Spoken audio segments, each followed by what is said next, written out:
إذي بردا الماني النقا جيجي رمدين أنجلك سوء سيز ناصرين لابدان دي حقا جيجي رمدين أنجلك سوء سيز ناصرين لابدان دي حقا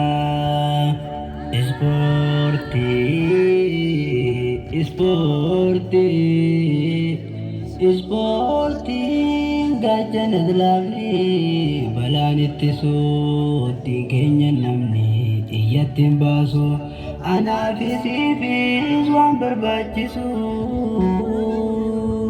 dandeettii qaamaa tabaroo cimsu badaa baalagee faba jorsiisu. بدابالكي خبجور سيسو رد شوروان نطبجيسو سبورتي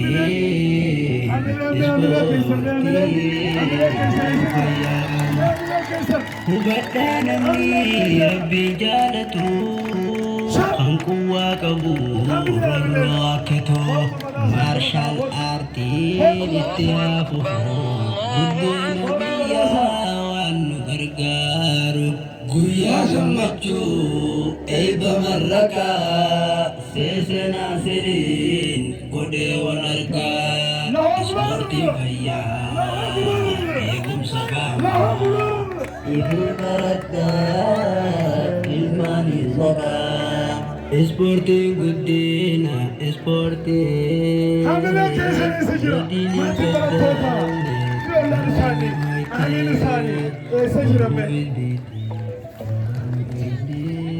Rogoyyuun qophii danurraa beeti. Hamilee keessa meeshaa. Maadaamni oolaa gajimaa. Hamilee way hamilee.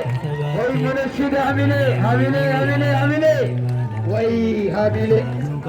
Haara hin gammame yoom gammada gammachuu ajaa'ibaa way gammachuu ajaa'ibaa. Gammachuu ajaa'ibaa yoom gammada gammachuu ajaa'ibaa way gammachuu ajaa'ibaa.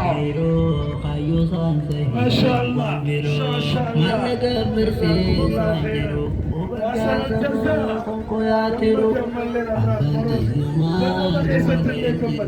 dammaqaa ja'a niryaadhiiroo abbaan diirumaa numaleen jiru dammaqaa ja'an niryaadhiiroo. Guyyaa gammachuu eebba marrakaa seesenaa siriin godhee wal argaa ispoortiin fayyaa eegumsa qaamaa ifi baradhaa ilmaanis maqaa yaadni isaa baay'ee natti tole barreessee godheef sagalee shabaaba ijoollee gajalee gammachuun kan koo dabalee feenu sharii amalee waasin koo sheexaanaa wallee jechuudhaan jarraan isaa tole diinkanaaf ta'an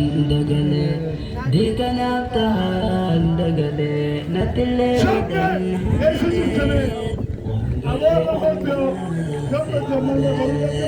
guyyaa gammachuu eebba marrakaa seesenaa siriin godhee wal argaa ispoortiin fayyaa eegumsa qaamaa ifi baradhaa ilmaanis maqaa hanaadhaamsiboo kandumaa atiyyaa biyyaa biyyooma.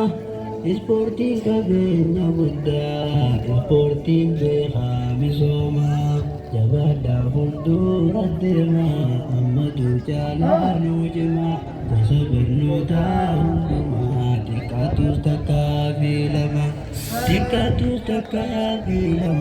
barachuun kan koo dirqamaa namuu ifitti naaf himaa. Guyyaa gammachuu eebba marrakaa seesenaa siriin godhee wal argaa ispoortiin fayyaa eegumsa qaamaa ifi baradhaa ilmaanis maqaa. Guyyaa gammachuu eebba marrakaa seese naasiriin godhee wal argaa ispoortiin fayyaa eegumsa qaamaa